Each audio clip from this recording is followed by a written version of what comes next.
Why did he always doing SmackDown like that? This is about to be a real quick video.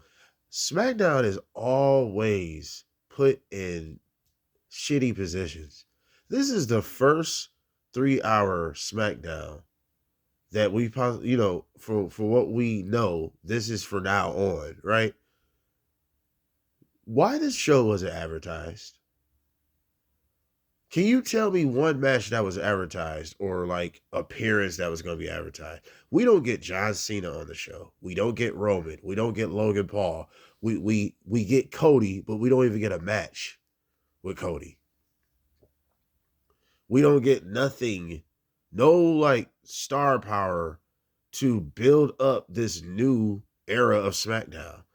Why is that? Like, what sense that make? But Raw got weeks in advance of matches already planned out. Like, they already got a whole card set up.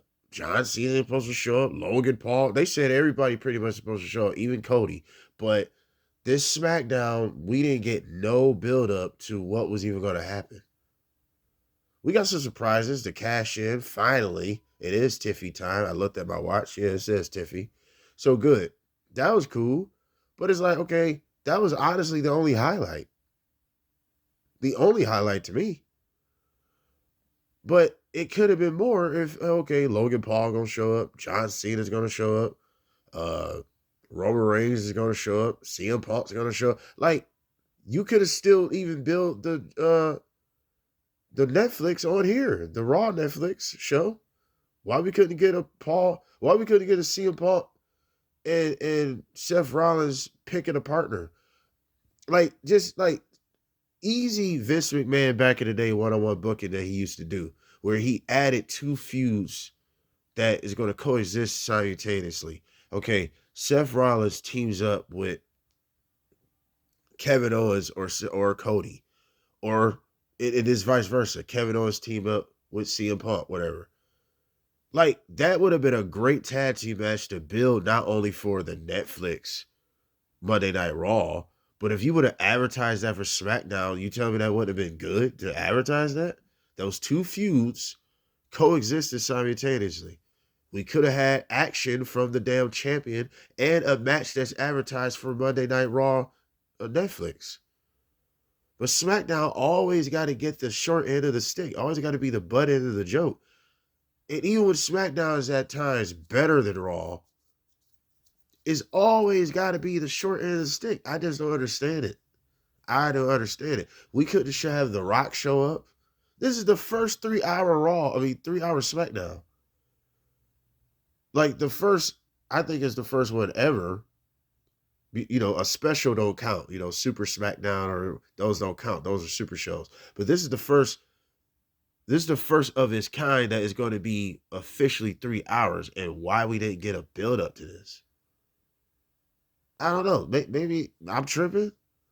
I don't remember nothing being built up. We all heard about it going to 3 hours, but we didn't hear about nothing being advertised for this. Nothing. It's basically SmackDown with an extra hour. It's the same SmackDown we've been watching all 2024 and 23 with an extra hour. Come on, dude. That don't make any sense. This is the first one, and it don't get no real promotion, no real advertisement, no real hype. It just told you, hey, yeah, it's going to be 3 hours, so deal with it. But the Netflix Raw got a whole card lineup. All these possible surprises. They said John Cena will be there. Okay, why he didn't show up on SmackDown? He couldn't just cut a promo? I don't get it, man. I don't know. SmackDown always get the short end of the stick. I know Raw is Dirty's baby. I get it. But what's the point of SmackDown then if you ain't going to put much as enthusiasm behind it as you does Raw? What's the point then? Put the shows back to one then if you just want Raw to be the only flagship. Why not have multiple flagships? I never understood that. Why not make more money? Why run off on the plug instead of making more money? I don't get that logic. I mean, the power is in the numbers. I don't know. What do y'all think of this?